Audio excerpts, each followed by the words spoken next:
ఇప్పుడు రాష్ట్ర ప్రభుత్వము బీసీలకు డబ్బులు కేటాయిస్తున్నట్టు బడ్జెట్లో చూపిస్తూ ఆ నిధుల్ని మాకు ఇవ్వకుండా మాయం చేస్తుంది.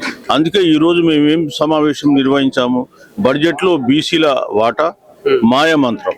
సో వీళ్ళు ఏ విధంగా మాయ చేస్తున్నారు, మాకు కేటాయించిన డబ్బులు ఎటుమాయం అయిపోతున్నాయనే విషయాన్ని ప్రజలకు తెలియజేయడం కొరకే ఇవాళ మాయ మంత్రం అనేటువంటి దానిపైన ఈ సమావేశం నిర్వహించినాం. సో ముఖ్యంగా బీసీలకు గత 12 సంవత్సరాలుగా మనం చూస్తే రాష్ట్ర ప్రభుత్వం 28 లక్షల కోట్లు ఖర్చు పెట్టింది. బీసీలకు ఇచ్చినటువంటి డబ్బులు కేవలం 28,000 కోట్లు మాత్రమే. ఆ 28,000 కోట్లలో కూడా బతుకమ్మ చీరలు కూడా అందులో కలిసి ఉన్నాయి. సో అది మాకు సంబంధించింది కాదు. అట్లాగే ఈ బీసీలకు సంబంధించినటువంటి అమౌంట్ కూడా ఉంది, అది కూడా మాకు సంబంధించింది కాదు. అందుకే బీసీల బడ్జెట్లో మాయామర్మం ఏంటి అనేటువంటి దానిపైన ఈరోజు సమావేశం నిర్వహించి, సో మరి బీసీలు గత 12 సంవత్సరాలుగా ఎట్లా నష్టపోతున్నారు, తెలంగాణ వచ్చిన తర్వాత బీసీలకు మీరు పెద్ద ఎత్తున నిధులు ఇస్తామని కేటాయిస్తామని తెలియజేసి మరి బీసీ ప్రజలను ఎట్లా మోసం చేస్తున్నారని చెప్పడానికే ఈరోజు బీసీలకు బడ్జెట్ లో ప్రవేశపెడుతున్నారు. ఇంత బీసీల వాటా అని చెప్పేసి బడ్జెట్ లో చూపెట్టి ఆశ చూపెట్టి ఎందుకు బీసీలకు ఒక కార్యరూపం దాల్చట్లేదు అనుకోవచ్చు అంటే ఈ విషయంలో. ఇప్పుడు రాష్ట్ర ప్రభుత్వం 2 రకాలుగా మనం చూడాలి. ఒకటి, గత 12 సంవత్సరాలుగా సుమారు ఒక 23.5 లక్షల కోట్ల బడ్జెట్ ఆమోదించబడ్డది తెలంగాణ అసెంబ్లీలో. 88% బడ్జెట్ ఖర్చు చేసిండ్రు. మరి బీసీలకు కేటాయించిన 66,000 కోట్లలో 88% మాకు కూడా ఖర్చు కావాలి కదా. అట్లనే మా ఎంబీసీ కార్పొరేషన్లకు ఇచ్చిన దాంట్లో కూడా ఖర్చు కావాలి కదా. సో మరి మాకు మాత్రమే ఖర్చు పెట్టకుండా మిగతా వర్గాలకు ఖర్చు పెట్టి మీరు మా డబ్బును వాళ్ళకు డైవర్ట్ చేస్తున్నారు కదా. మరి మీకెందుకు మేము రేపు రాబోయే కాలంలో ఓటు వేయాలి?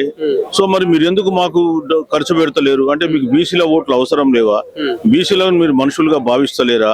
తెలంగాణలో బీసీలు మరి బడ్జెట్ లో వాళ్ళకు వాటా ఉండదా?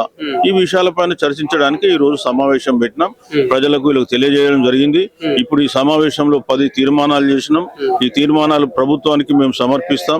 వాళ్ళ నుంచి ఎలాంటి స్పందన లేకపోతే రాబోయే కాలంలో ఇందిరా పార్క్ వద్ద ధర్నా, తర్వాత రాష్ట్ర వ్యాప్త టూర్లు అనే దానిపైన కూడా నిర్ణయం తీసుకున్నాం. దాన్ని ఇంప్లిమెంట్ చేయబోతున్నాం. మరి రాబోయే కాలంలో ఖచ్చితంగా మీరిగిన మా బడ్జెట్ లో మాకు జరగాల్సిన న్యాయం జరగకపోతే ఇప్పటికైనా తెలంగాణలో బడ్జెట్ అన్ని వర్గాల వారికి సమన్యాయం జరుగుతుందని మన నమ్మకం. చూద్దాం, మన ప్రయత్నం మనం చేద్దాం. ఇవ్వకపోతే దానికి ఒకటే మార్గం అని చెప్పి కూడా అందరు వక్తలు అభిప్రాయపడ్డారు. రాజ్యాధికారం వచ్చినప్పుడే మనకు న్యాయం జరుగుద్ది. ఎందుకు కాదు, ఖచ్చితంగా అవుతుంది. కాకపోతే బీసీ ప్రజలు ఇప్పటి వరకు వాళ్ళు ఏంటంటే సంక్షేమ పథకాలు, అభివృద్ధి పథకాలు అడగడంలోనే బిజీ అయి ఉన్నారు కానీ రాజ్యాధికారాన్ని లాక్కుండంలో బిజీగా కాలే. సో ఇప్పుడు ప్రజలు అటువైపు చైతన్యవంతమైన మీరు మాకు ఇచ్చేదేం లేదు, రాజ్యాధికారం మీ దగ్గర నుంచి మేమే లాక్కుంటాం, రేపు రాబోయే కాలంలో మాకు కావలసినటువంటి న్యాయం మేమే చేసుకుంటాం, మా ఇస్సా ఇజ్జత్ హుకుమత్ కొరకు మేము పోరాడతామని చెప్పేసి నిర్ణయం తీసుకోవడం. ఇంత ముందుకు విశాధారణ మహారాజ్ గారు చెప్పినట్టు బీసీలకు ఏదో ఒక కార్పొరేషన్ పదవి ఇచ్చేసి అందులోనే దళారులను తయారు చేసేసి సరే అని చెప్పేసి ఆడికాడికి ముచ్చట క్లోజ్ చేస్తున్నారని చెప్పేసి మాట్లాడిండు.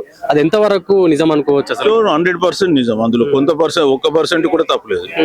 సో మేము కోరేది ఏంటంటే ఇప్పుడు ఆధిపత్య కులాలు, అగ్ర కులాల పార్టీల వల్ల మాకు న్యాయం జరగదు. రాబోయే కాలంలో బీసీలకు సంబంధించిన పార్టీలు ఉంటాయి. సో ఆ పార్టీల ద్వారానే బీసీలకు న్యాయం జరుగుద్ది. సో ఇప్పుడు మీరేదో మాకు 10 కార్పొరేషన్లు ఇచ్చినంత మాత్రాన మాకు ఉరగబెట్టేది ఏం లేదు. వాళ్ళు మీ పాటనే పాడతారు తప్ప మా పాట పాడరు. సో మేము ఖచ్చితంగా రాజ్యాధికారాన్ని రాబోయే కాలంలో లాక్కుంటామని చెప్తున్నాం. అంటే ముఖ్యంగా చాలా మంది నాయకులు ఈ సామాజిక తెలంగాణ కావాలి, సామాజిక తెలంగాణ కావాలని చెప్పేసి ఇప్పుడున్న పార్టీల నాయకులు చెప్తున్నారు. అది అసలు వాళ్ళు అంటే సామాజిక తెలంగాణ సాధ్యమే అంటారా? ఎందుకు కాదు, ఏదైనా సాధ్యమే. తెలంగాణ తెచ్చుకున్నదే సామాజిక తెలంగాణ కొరకు. కానీ ఇవాళ అది భౌగోళిక తెలంగాణగా మారిపోయింది. ఎవడబస్సో తెలంగాణ అని చెప్పేసి మధ్యకాలంలో నేను ఒక ఆర్టికల్ కూడా రాసిన. ఇవాళ తెలంగాణ వచ్చిన తర్వాత నీళ్లు, నిధులు, నియామకాలు మాకేమీ రాలే. నీళ్ల బదులు మాకు కన్నీళ్ళు వచ్చినాయి, నిధుల బదులు మాకు నిరాశ మిగిలింది, నియామకాల బదులు మాకు నిరుద్యోగం వచ్చింది.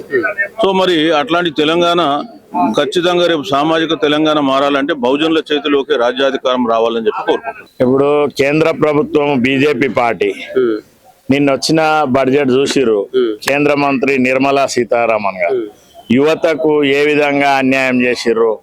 బడ్జెట్ లో బడుగు బలహీన వర్గాలు 80 కోట్ల మంది ఉన్నారు. బడుగు బలహీన వర్గాల తలసరి ఆదాయం ఎంతుంది, అదాని అంబానీలది ఎంతున్నది మీరు చూడండి. అందుకే ఈ విధంగా నిర్లక్ష్యానికి గురి అవుతున్నాము. అన్ని వర్గాల వారికి సమన్యాయంగా ఉంది బడ్జెట్ అని కిషన్ రెడ్డి గారు చెప్తున్నారు కదా. కిషన్ రెడ్డి ఎవరండి? అగ్రవర్ణాల అధ్యక్షుడు, ఆయన మాజీ అధ్యక్షుడు. ఇక్కడ రామచంద్రరావు గారు, వాళ్ళంతా అగ్రవర్ణాలు. వాళ్ళకి ఇట్లనే ఉండాలి, ఇంకా వందల సంవత్సరాలు, వేల సంవత్సరాలు రాజ్యం అనేది వాళ్ళే ఏలుకోవాలని ఉన్నది. వాళ్ళకు ఇప్పుడు కులగణన జరిగింది, 56% నిర్ణయం అయింది. దాని ప్రకారము ఈ 3 పార్టీలు చట్టసభలలో సీట్లు ఇవ్వాలి. ఇప్పుడు జరగబోయే మున్సిపాలిటీలలో కూడా బీఫాములు అదే విధంగా ఇస్తే మేము నమ్ముతాము. అధికారం మా దగ్గర, అన్ని మా దగ్గర, బడ్జెట్ మా దగ్గర. మీరు ఇన్ని 78 సంవత్సరాలు ఈ విధంగానే మీరు ఉన్నారు కాబట్టి అట్లనే ఉండాలని వాళ్ళు పటేన్లు దొరలు కాబట్టి అట్లనే మమ్మల్ని మెయింటైన్ చేస్తారు. ఈడున్న 3 పార్టీలు అగ్రవర్ణాల పార్టీలే.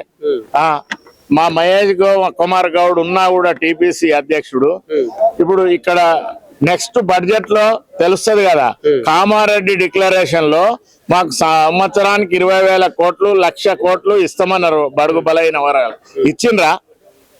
అందుకనే మిగిలిన బడ్జెట్ లోనన్నా మా కమిట్మెంట్ ప్రకారము కామారెడ్డిలో కర్ణాటక ముఖ్యమంత్రి సిద్దిరామయ్య గారు ఏ విధంగా 1,00,000 కోట్లు ఇస్తున్నాడో మా వాటా మా బహుజనులకు చెందాలని మా ఇంటలెక్చువల్ ఫోరం చిరంజీవి సారు, మేము BC political front chairman Balagon Balaraj Goud, మేమంతా కూడా తెలంగాణ ప్రజలను సమ్యక్యంగా ఉంచి సామాజిక న్యాయం జరగాలి, మా బడ్జెట్ లో మా వాటా మాకు రావాలి, రాజ్యాధికారంలో మేము ఎంతున్నామో అది ఆ విధంగా 3 పార్టీలు బీఫామ్లు ఇవ్వాలని మీ ద్వారా డిమాండ్ చేస్తున్నాం.